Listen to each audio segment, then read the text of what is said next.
Les catastrophes écologiques et la pollution sous toutes ses formes constituent la principale cause de dégradation du milieu marin.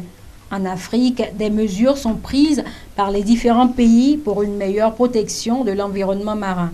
Ces échanges ont permis aux différentes délégations présentes au sommet de Lomé de partager leurs expériences. Il y a le code de l'environnement ivoirien qui est bon. Il prévoit des sanctions. En Côte d'Ivoire, on a voté un décret d'interdiction de production de sachets plastiques. Concernant le littoral, on a un avant-projet de loi sur la gestion du littoral.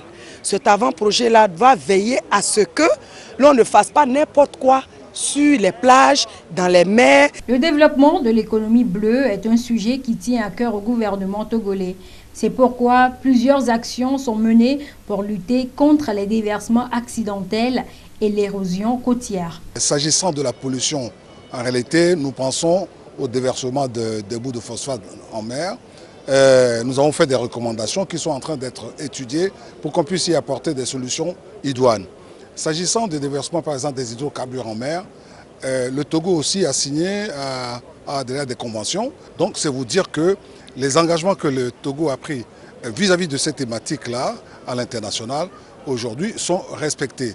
Les efforts se poursuivent pour que, en particulier s'agissant des déchets plastiques, on puisse arriver à faire entendre raison à ceux-là qui continuent de fabriquer, par exemple, des sachets plastiques qui ne sont pas biodégradables. Le sommet de Lomé sur la sûreté, la sécurité maritime et le développement en Afrique est une occasion pour les pays africains de mutualiser leurs moyens de lutte contre les fléaux qui menacent les côtes africaines.